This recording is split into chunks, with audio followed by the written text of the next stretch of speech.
Hello दोस्त, मैं आपका दोस्त फिर से लेके आ गया हूँ ज्योग्राफी का कुछ मोस्ट इंपॉर्टेंट जीके जो आपके एग्जाम में बार बार पूछे जाते हैं। तो चलिए, आपका स्वागत है सीएम सोरेन क्लासेस में। तो चलिए शुरू करते हैं। तो पहला क्वेश्चन मेरे पास इस प्रकार है कि भारतीय प्राचीन भौगोलिक मान्यता के अनुसार भारतवर्ष किस द्वीप का अंग था। ठीक है, तो क्वेश्चन मेरे पास है, प्राचीन भारतीय भौगोलिक मान्यता के अनुसार भारतवर्ष किस द्वीप समूह का अंग था। तो इसका आंसर है जम्बूद्वीप। जम्बूद्वीप व्याख्या पढ़ लेते हैं। व्याख्या पढ़ने से क्या होगा कि आपका जो भी यहाँ पे और यहाँ पे बहुत कुछ ऑब्जेक्टिव पकड़ा जाएगा। तो पौराणिक भूगोल के अनुसार जम्बूद्वीप भूलोक के सप्त महाद्वीप में से एक है। यह द्वीप पृथ्वी के केंद्र से स्थित है। इसके इलावृत भद्राक्ष, किमपुरुष, भारतहरि, केतुमाल, रम्यक, कुरु और हिरण्यक ये नवखंड है। इनमें भारतवर्ष की मृत्युलोक है, शेष देवलोक है। इसके चतुर्निक लवण सागर है। जम्बू द्वीप का नामकरण यहाँ स्थित है। जम्बू वृक्ष यानी कि जामुन के कारण हुआ है। जम्बू द्वीप के क्रमानुसार बड़े द्वीपों का नाम इस प्रकार है: प्लक्स, सालमल, कुल, क्रोज, साग एवं पुष्कर। चलिए नेक्स्ट क्वेश्चन में आते हैं।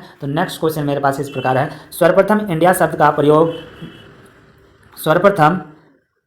का प्रयोग भारत की किस भाषा से लिया गया था। तो इसका आंसर हो जाएगा ग्रीक। इसका आंसर क्या हो जाएगा? ग्रीक। तो ग्रीक लोगों ने अनेक भारतीय नदियों के राजाओं और शहरों के अपनी भाषा में अजीब नाम रखे हुए हैं। जैसे कि ही पाटलिपुत्र को वे लोग पालीभोथरा कहते हैं, मथुरा की मेटोरा और बल की बैक्टीरिया। इसी बीच उन्होंने सिंधु को इंडस नाम दिया और झेलम को हाइडोप्स नाम दिया। चलिए नेक्स्ट क्वेश्चन में आते हैं। तो भारत की मुख्य भूमि की दक्षिणी सीमा है। भारत की मुख्य भूमि की दक्षिणी सीमा कौन सा है? तो 8 डिग्री 4 उत्तरी अक्षांश। तो इसका व्याख्या पढ़ते हैं। भारत 8 डिग्री 4 इंच उत्तरी अक्षांश से 37 डिग्री 6 इंच उत्तरी अक्षांश तथा 68 डिग्री 7 इंच पूर्वी देशांतर से 97 डिग्री 25 इंच पूर्वी देशांतर विस्तार लगभग 300 है। भारत विषुवत रेखा के उत्तरी गोलार्ध में स्थित है। देश का विस्तार उत्तर से दक्षिण तक 3214 किलोमीटर और पूर्व से पश्चिम तक 2933 किलोमीटर है। चलिए नेक्स्ट क्वेश्चन में आते हैं। तो नेक्स्ट क्वेश्चन मेरे पास इस प्रकार है, भारतीय मानक समय आधारित है। भारतीय मानक समय आधारित है। तो कहाँ से आधारित है भारतीय मानक समय? तो इसका आंसर है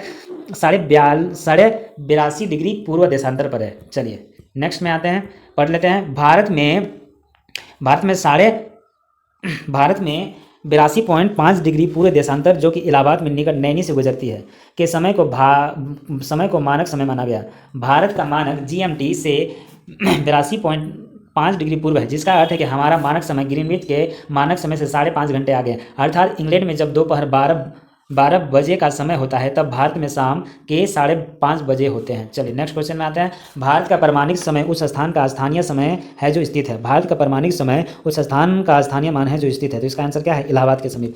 तो भारत में पूर्वी देशांतर जो इलाहाबाद के निकट नैनी से गुजरती है के समीप मानक समय माना गया है। नेक्स्ट क्वेश्चन है, इंडियन स्टैंडर्ड टाइम और ग्रीनविच मीन टाइम में कितना का अंतर है? तो कितना का अंतर है? 5.5 घंटा का अंतर है। तो भारत में पूर्व देशांतर जो कि इलाहाबाद के निकट नैनी से गुजरती है के समय को मानक समय माना गया है। यह समय ग्रीनविच समय से 5.5 घंटा आगे रहता है। अतः जब ग्रीनविच में दोपहर 12 बजे हो तो उस समय भारत में शाम 5:30 बजेंगे। नेक्स्ट क्वेश्चन में आते हैं। भारत का धूर दक्षिण भाग को विषुवत रेखा से दूरी कितनी है? भारत के धूर दक्षिण भाग की विषुवत रेखा से दूरी कितनी है? तो इसका आंसर है 876 किलोमीटर। तो भारत का सबसे दक्षिण बिंदु इंदिरा पॉइंट है। इसके पूर्व नाम है ला हिंगचिंग, पिगमेलियन पॉइंट तथा पार्सन पॉइंट। विषुवत रेखा से इसकी दूरी 876 किलोमीटर है। नेक्स्ट क्वेश्चन में आते हैं। तो भारत की स्थलीय सीमा की लंबाई कितनी है? तो भारत की स्थलीय सीमा की लंबाई कितनी है? तो इसका आंसर है 15,200 किलोमीटर।